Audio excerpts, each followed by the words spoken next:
All right. So how did you want us to introduce you? As an author, a public speaker, an athlete? Just Coda. A professional soccer player. He's an author. He's a public speaker. Kotaro Umeda. Kotaro Umeda.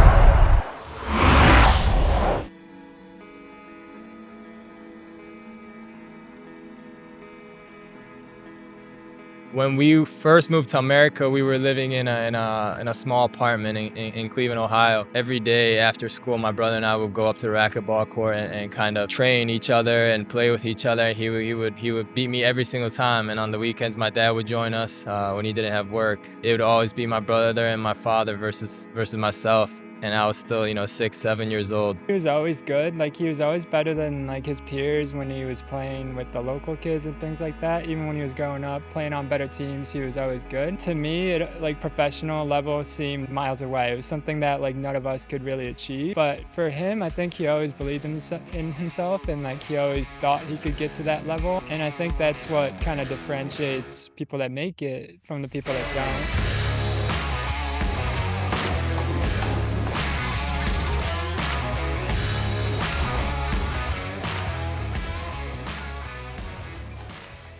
I didn't really have a choice of playing any other sports. My father was very, very strict. 本当言えばメッシみたいなすごいテクニックがあってすごい魅力的な選手として見てもらいたいけどもやっぱりきちんと自分のやってることをやっていつも常に全力を出して楽しんで見てほしいと。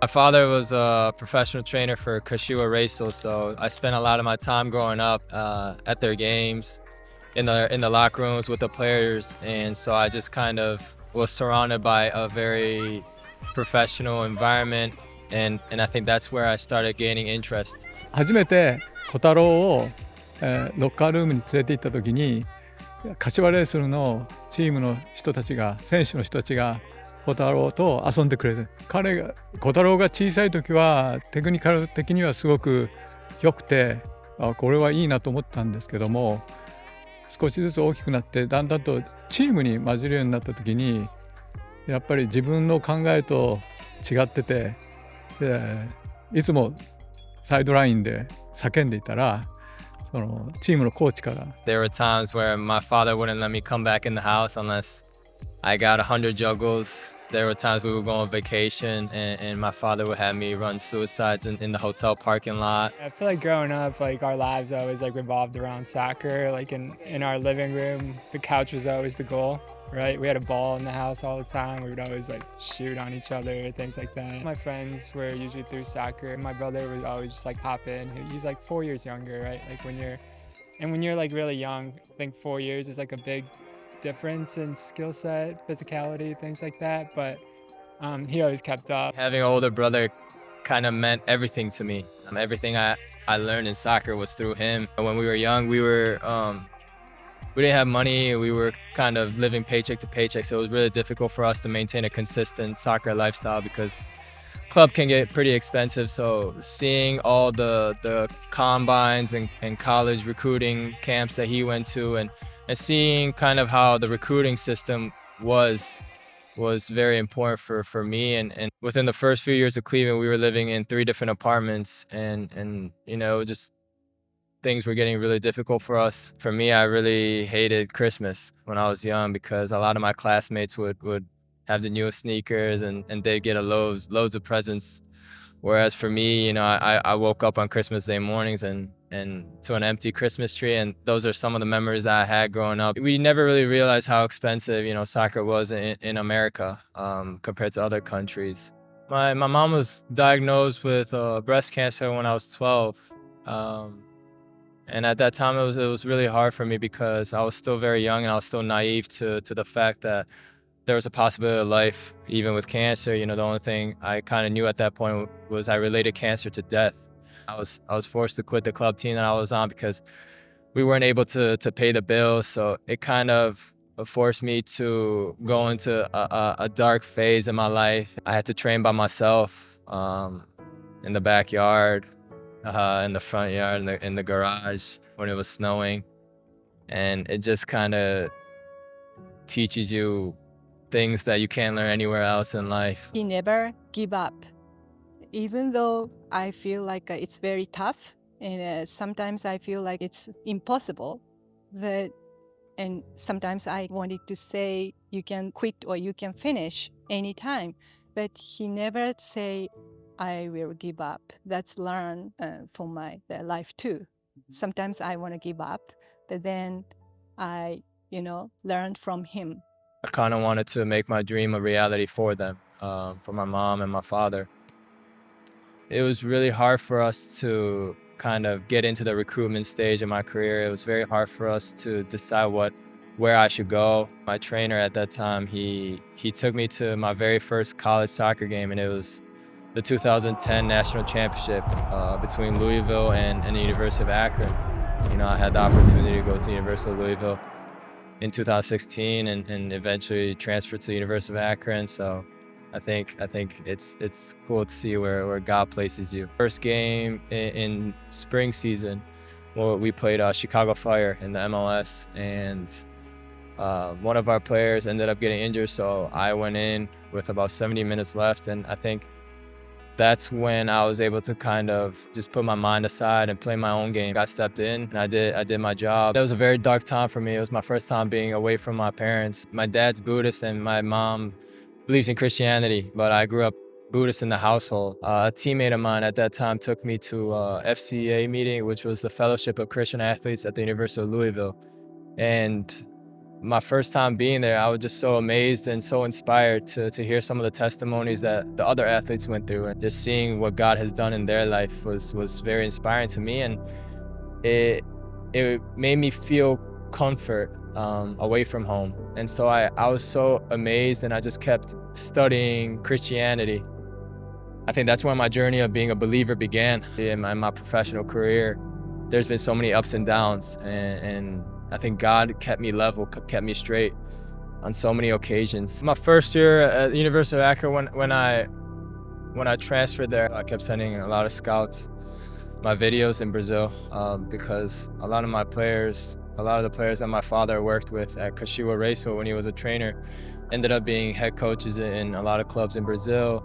The game after the University of Pittsburgh, I got a phone call from my father saying that one of the clubs had offered me a professional contract, and this was in the middle of the season at the University of Akron, where we were ranked number 2 in the country. So it was a big decision for me. I definitely hesitated at first, but it was a easy decision for me to follow my dreams, and I decided to forego my junior and senior year at the University of Akron. When I first got to Brazil, it was very difficult for me. It was a culture shock. Going to a place where I don't know anybody, I can't speak the language, completely different culture. It was scary. I remember the first few weeks, few months, it was very difficult, and I just kept calling my mom, and I would cry a lot because of how hard it was. Brazil is so far, and I haven't been to travel to visit to see him, so I was very sad, but I'm so happy he sent pictures. My husband and I pray for him every day. The only person I wrote with was God. I would talk to him every night and just ask him to continue to protect me and bless me with so many opportunities. And I think because of him, I was able to overcome a lot of the difficulties that I faced there. For them, soccer wasn't just a game; it's a religion, and it's do or die for them. In Brazil, if they don't make it in soccer, they don't got nothing to go back to, And so just a level of hunger to succeed is different, and I think that kind of creates that grit. Before I went to Brazil, I kind of put my identity into soccer. I always define myself as a soccer player, and then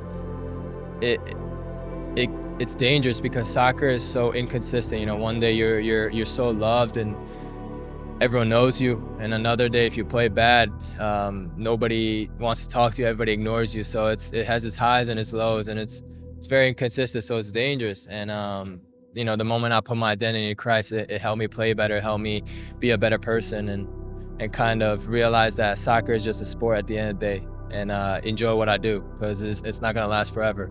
And so when I first came to America, when I first came back to America, I think I had that pure joy in me, and just do love what I do. For my friends and supporters in Brazil, sou imensamente grato por todo mundo que eu encontrei lá. Eu não tenho palavra para definir meus emoções, né? Eu fui lá como um menino, eu acho que eu saí lá como um homem. Eu sou imensamente grato por todo mundo que eu encontrei lá. Eu sempre tenho um espaço no meu coração para meus amigos e minhas amigas no Brasil. Eu acho que vocês são as melhores pessoas do mundo. Vocês sempre me abraçaram. Eu sou muito grato por minha experiência. Eu acho que não consegui conquistar as coisas que eu queria ou gostaria de conquistar dentro do campo, no futebol. Só que as experiências que eu tinha lá, fora do campo, com as amizades, os relacionamentos que eu tinha, eu vou guardar no meu coração para sempre. Então, muito obrigado de coração. Obrigado. 絶対お父さんとお母さんはこれ見るともう本当に、ね、自分は心から感謝してます。ね、お父さんお母さんの努力を見てきて、ね、それだけやっぱり辛い時もあったし、それだけね、お兄ちゃんと僕のために犠牲にしてくれたのはやっぱり僕はすごい理解してるし、そのために本当に頑張りたいし、だからお父さんとお母さんのおかげで僕もね、今少しずつ前に進んでいけてると思うし、だから本当に心から感謝してます。でやっぱり日本にいる人たちにも本当にね、どこ行ったってやっぱり日本人として代表で見られてるので、やっぱりそれにすごい誇りを持ってるので、それを本当にメッセージとして送りたいですね。やっぱり日本人として僕も本当に感謝してるし嬉しいので、ありがとうございます。